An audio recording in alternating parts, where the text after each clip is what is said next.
Pulivendula Vontimitta ZPTC ఎలక్షన్లు polling జరుగుతూ ఉన్నాయి. అక్కడ పోలింగ్ అనే పేరే తెలుగుదేశం పార్టీ అట్లాగే బీజేపీ పార్టీ ఇద్దరు కూడా అంటే కూటమి ప్రభుత్వం ఈ రోజున పోలింగ్ పేరుతో ప్రజాస్వామ్యాన్ని నడి రోడ్డు మీద దహనం చేస్తూ ఉన్నారు అని చెప్పడానికి బాధపడతా ఉన్నారు. ఇంత దుర్మార్గమైన ప్రక్రియ అసలుకి ఇన్ని సంవత్సరం 2-3 దశాబ్దాల రాజకీయ కాలంలో చూసిన పరిస్థితి లేదు. చివరికి ఎంత అధికార దుర్వినియోగం జరుగుతుంది అక్కడంటే మామూలుగా ఉన్న రూల్స్ కూడా పాటించకుండా పోలింగ్ బూతులు ఎవరికీ చెప్పకుండా మార్చడం, ఓటర్లని ఓటు వేయడానికి రానియకుండా ఆపడం, అంతెందుకు ఇంకా గట్టిగా చెప్పాల్సి వస్తే అసలు తెలుగుదేశం పార్టీ ఏం చేయాలనుకుంటుంది ఈ రాష్ట్రాన్ని, ఈ రాష్ట్రంలో ప్రజాస్వామ్యాన్ని అది ఏం చేయాలనుకుంటుందో చెప్పాల్సిన అవసరం ఉంది. అంత విచ్చలవిడిగా తెలుగుదేశం పార్టీకి సంబంధించిన మూకలన్నీ గ్రామాల మీద పడి విచ్చలవిడిగా దౌర్జన్యం చేస్తూ ఉంటే, ఓటర్లని ఓటు వేయకుండా భయపడిస్తూ ఉంటే, ఇండర్లో నుంచి బయటకు వస్తే మీ అంతు చూస్తామని చెప్తా ఉంటే, చివరికి అక్కడ ఎమ్మెల్సీని కొడితే కూడా దిక్కు లేదని బహిరంగంగా మాట్లాడుతూ ఉంటే సగటు ఆంధ్రప్రదేశ్ ఓటరు కానీ ప్రజాస్వామ్యవాదులు కానీ ఆశ్చర్యపోవడం కాదు, భయపడతా ఉన్నారు. భవిష్యత్తు గురించి ఈ చంద్రబాబు నాయుడు నాయకత్వంలోని ప్రభుత్వం చేతిలో ఆ పార్టీ యొక్క దుర్మార్గాల వలన ఆంధ్రప్రదేశ్ రాష్ట్రంలో ప్రజాస్వామ్యం ఏమవుతుందని భయపడతా ఉన్నారు. ఏజెంట్లను లాగేస్తా ఉన్నారు, ఏజెంట్ ఓటు కూడా వేసుకుంటా ఉన్నారు. నల్లగొందిపల్లి, నల్లపెట్టిపల్లి అయితే మనుషులు బయటికి రావడానికే మారణాయుధాలు ధరించి మరి ఆఖరికి విచ్చలవిడిగా ప్రవర్తిస్తూ ఉంటే ఎవరికి చెప్పుకోవాలి? ఇక్కడ ఎలక్షన్ కమిషన్ చెప్పుకుంటే మాట్లాడే వాళ్ళు లేరు. ఎలక్షన్ కమిషన్ ఆఖరి దాని కళ్ళు మాత్రమే పనిచేస్తూ ఉంటాయి. బహుశా ఎంత కనిపిస్తాయో నాకు తెలియదు, కానీ దానికి చెవులు పనిచేయవు, నోరు పనిచేయదు, ఆర్డర్ ఇవ్వడానికి చేయి కూడా పనిచేస్తుందో లేదో అర్థం కాని పరిస్థితి. పక్క కాన్స్టిట్యున్సీల నుంచి, వేరే ప్రాంతాల నుంచి, కామలాపురం, జమ్మలమడుగు ప్రాంతాల నుంచి విచ్చలవిడిగా వందలాది వేలాది మంది పరాయి మనుషులు పులివెందుల ఒంటిమిట్ట ప్రాంతాలు, ముఖ్యంగా ప్రత్యేకించి పులివెందుల జెడ్పీటీసీ ప్రాంతంలో ఉన్నారంటే వాళ్ళు ధైర్యంగా చెప్తారు. అసలు ఎంత బాహాటంగా చెప్తారంటే 6 గంటల నుంచి మేము వేసేశారు, 8 గంటలకు 60% అయిపోయింది. అసలు నేను పోలీసు వాళ్ళని ఏం చెప్పాలో అర్థం కావడం లేదు.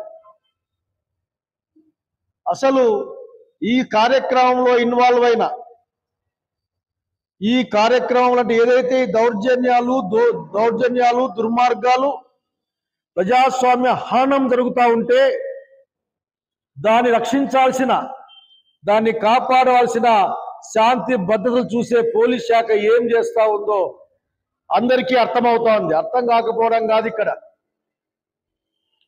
అంత అసలుకి నిజంగా మీ యొక్క అక్కడ ఎవరైతే తెలుగుదేశం పార్టీకి కొమ్ము కాస్తా ఉన్నారో, పచ్చరంగేసుకోకుండా తెలుగుదేశం పార్టీ కార్యకర్తల కంటే పెద్ద ఎత్తున పనిచేస్తా ఉన్నారో, అసలు బూతుల్లో కూడా వీళ్ళపై బెదిరించే పరిస్థితి, ఓటర్లను బెదిరించే పరిస్థితి, మీరు వస్తే ఏమైనా జరిగితే మేమేమీ చేయలేమని చెప్పే పరిస్థితి.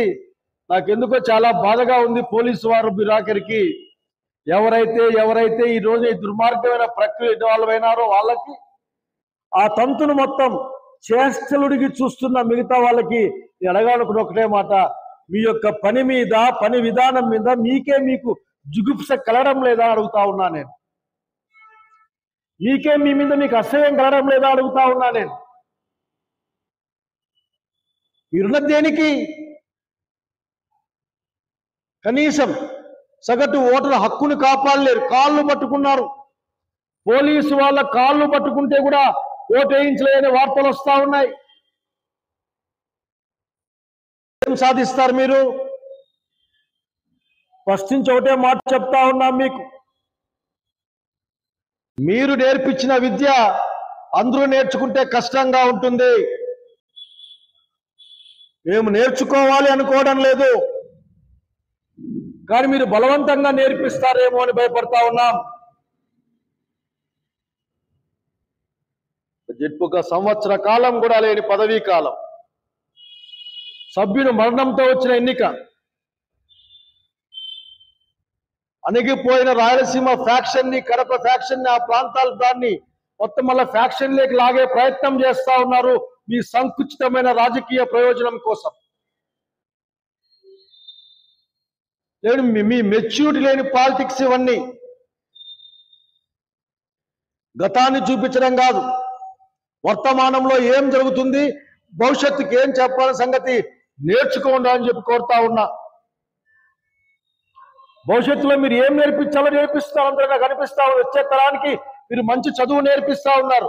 ఎలక్షన్లు అంటే గుంపులు గుంపులుగా మనుషులు పెట్టాలి, బూత్కు 100 మీటర్లలో 100 మంది, ఊరి బయట 100 మంది, ఊర్లో 100 మందిని పెట్టి 300 మంది ప్రతి గ్రామంలో పెట్టి ఎలక్షన్ ని భయభ్రాంతులు చేసి నడిపించాలి.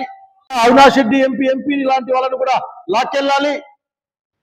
100-150 మంది కార్యకర్తల్ని అసలు బైండవరో కేసో పాడో ఏమీ తెలియకుండా మీ స్టేషన్లో పెట్టుకోవాలి. చివరికి కోర్టు తీర్పు ఇచ్చినా సరే, సూచి ఇచ్చినా సరే వదలకుండా, కారణం చెప్పకుండా మీరు మీ పరిస్థితి. చట్టం అపహాస్యం అవుతా ఉంది, ప్రజాస్వామ్యం దహనం అవుతా ఉంది. ఇక్కడ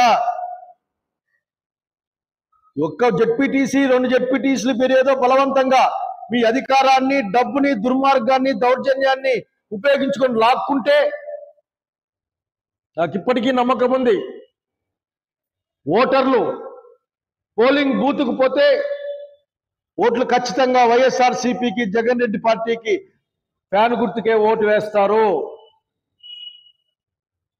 అధికార యంత్రాంగం యావత్తు ఈ రోజున మీ మీద ఏ ఒక్క రాష్ట్ర ప్రభుత్వం ఇన్ఫ్లుయెన్స్ ఉందో వాస్తవానికి మీరు ఎన్నికల సంఘం పరిధిలో పనిచేస్తూ ఉంటారు. ఎన్నికల సంఘం ఏ విధంగానూ ఆఖరికి అక్కడ రెస్పాన్స్ ఇస్తా లేదు, మాట్లాడతా లేదు, చూస్తా లేదు, పేపర్ తీసుకొని పక్కన పెట్టుకోవడం తప్ప. దీనికి మరి ప్రత్యేకమైన సాక్ష్యాలు అవసరమా? ఏ వీధికి పోయినా, ఏ పల్లెకి పోయినా, ఎక్కడికి పోయినా సరే మీకు కోకొల్లలుగా సాక్ష్యాలు దొరుకుతాయి. వీడియోల రూపంలో, ఆడియోల రూపంలో రకరకాల పద్ధతులు దొరుకుతాయనే విషయాన్ని గుర్తు చేస్తా ఉన్నాం. నిజంగా సిగ్గుపడతా ఉన్నాం, చింతిస్తా ఉన్నాం, బాధపడతా ఉన్నాం, భయపడతా ఉన్నాం. ప్రజాస్వామ్యం అన్నది లేకపోతే ఈ రాష్ట్రంలో కానీ, ఈ దేశంలో కానీ సగటు మానవుడు బ్రతకడానికి కూడా అవకాశం ఉండదు. దొంగ ఓట్లు కాదు ఇక్కడ, అసలే ఓట్లే వేయనీయకుండా చేసే ప్రయత్నం. మొన్న చెప్పారు, నాకు బాగా గుర్తుంది, మీ పద్ధతి ఆ విధంగా ఉంటుంది.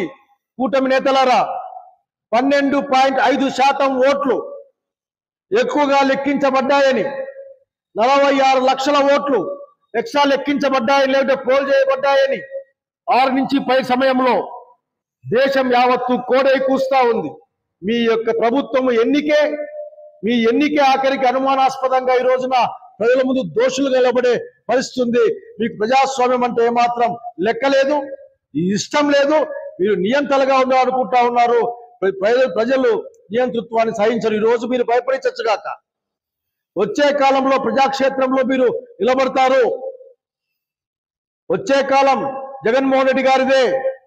ఈ రాష్ట్ర ప్రజలు ఇలాంటి దుర్మార్గమైన విధానాన్ని ఎదుర్కోవడానికే సిద్ధపడతారు తప్ప మీకు లొంగిపోరని సంగతి గుర్తు చేస్తా ఉన్నాం.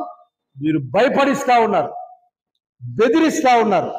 ఇప్పటికి కూడా ఆఖరికి పోలింగ్ ముగిసిన తర్వాత కూడా వేరే ప్రాంతం వాళ్ళు ఎలక్షన్ జరిగే ప్రాంతాల్లో ఉన్నారంటే దాని యొక్క ఫెయిల్యూర్ అన్నది, ఆ వైఫల్యం ఎవరు కూడా చెప్పాల్సిన బాధ్యత ఈ రాష్ట్ర ఎన్నికల కమిషన్ పైన ఉంది. అట్లాగే ఆ జిల్లా కలెక్టర్ పైన ఉంది. జిల్లా ఎన్నికల అధికారిగా శాంతి భద్రతలు చూసుకునే ఆ డీజీపీ గారు లేక డిఐజీ గారు బహుశా ప్రవీణ్ గారు అనుకుంటా. నిజంగా వీళ్ళందరినీ మెచ్చుకోవాలి. అసలు ఇంత ఏకపక్షంగా ఇంత గొప్పగా ఒక పార్టీకి సేవ చేయడం దానికి వాళ్ళ నిర్ణయాన్ని చూసి వాళ్ళు మెచ్చుకోవాలి వాళ్ళందరినీ కూడా. నాకైతే మిమ్మల్ని చూస్తే బాధగా ఉందని తెలియజేస్తా ఉన్నాను. ఈ సంఘటన యావత్తు ఖండిస్తా ఉన్నాం. తిరిగి ప్రజాస్వామ్య పద్ధతిలో ఆ ప్రాంతాల్లో ఆ జెడ్పీటీసీ ఎన్నికలను నిర్వహించాలని డిమాండ్ చేస్తా ఉన్నాం. No yes entire repolling entire నా అభిప్రాయం అది. ఎంటైర్ జెడ్పీటీసీ స్థానం మొత్తం రీపోలింగ్ జరగాలి.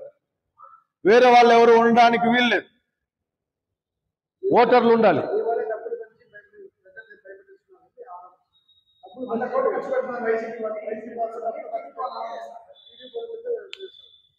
ఏముంది, వెనకటికి ఎవరో ఒకరిని కొట్టి బయటికి పేర్చారంట, నన్ను కొట్టారని. కనుక కొట్టినోడే బయటికి పేరుస్తా ఉంటే చేయగలిగితే ఉంది, అందరూ కనిపిస్తా ఉంది కదా. ఇప్పుడు ఆరోపణ ఏముంది? పోలింగ్ బూతులు చెప్పకుండా మార్చింది ఆరోపణ చేయాల్సింది వైసీపీ కదా. ఎలక్షన్ కమిషన్ పట్టించుకుంటా లేదు. కోర్టు ఏమో ఎన్నికల ప్రాసెస్ లో ఉంది కాబట్టి మేము దాన్ని ఏం చేయలేం మధ్యలో అని వారు మాట్లాడుతూ ఉన్నారు. అట్లాగే వివిధ ఆ ఎమ్మెల్సీ గారి మీద అంతకుముందు 2 సంఘటనలు ఊరి బయట ఆపి కొట్టారు కదా, ఊర్లో కొట్టారు కదా. ఒక్క మీద కూడా కేసు లేదు కదా. దెబ్బలు తిన్న వాళ్ళపైనే కేసులు ఉన్నాయి కదా. ఎస్సీ ఎస్టీ అట్రాసిటీ యాక్ట్ కూడా పెట్టి ఉన్నారు కదా. ఇంకేం కావాలి? చివరికి వైసీపీ ఏజెంట్ ఓటు కూడా బెదిరించి వాళ్ళే వేసుకున్నారని వార్త వస్తా ఉంది కదా. ఏం చెప్పాలి? ఆరోపణలు చేయడానికి సిద్ధంగా బ్యాచ్ పెట్టుకో ఉన్నారేమో. ఎందుకంటే టాక్టిఫుల్ గా తామే ఎన్నికల్లో అన్యాయాన్ని పాల్పడుతూ దాన్ని ఎవరు అరవకుండా వాళ్ళే ముందు చర్చే పరిస్థితి. ఎందుకంటే ప్రభుత్వం వాళ్ళదే కదా. ఆడ పనిచేస్తే చాలా మంది వాళ్ళ యొక్క హితులో ఇష్టలో ఉన్నారు కదా. కనుక దాన్ని క్లారిఫై చేసుకోవచ్చు కదా. అంతెందుకు ఎన్నికలు రద్దు చేయమని రికమెండేషన్ ఇమ్మని చెప్పండి. ఎన్నికలు రద్దు చేయండి. మరి ప్రజాస్వామ్యబద్ధంగా 3వ ఒక న్యాయ నిర్ణేతల పక్షంలో ఎన్నికలు జరిపిద్దాం. ఒక థర్డ్ పార్టీ పర్యవేక్షణలు నడిపిద్దాం. లేకపోతే న్యాయాధిపతుల పర్యవేక్షణ నడిపిద్దాం. అంటే ప్రజాస్వామ్యవాదుల పర్యవేక్షణ నడిపిద్దాం. ఎలక్షన్లు తెలుసుకుందాం. ఎందుకు మాట్లాడతారు? ఇప్పటికే విజువల్ సహా అన్నీ మనకి అంత మీద ఉన్నాయి. కనుక ఆరోపణలు చేయడానికి ఏముంది మిత్రమా? ఆరోపణలు చేయడం బ్యాచ్ పెట్టుకుని ఆరోపణలు చేస్తూ ఉంటారు. వాళ్ళ పని ఆరోపణ చేయడమే.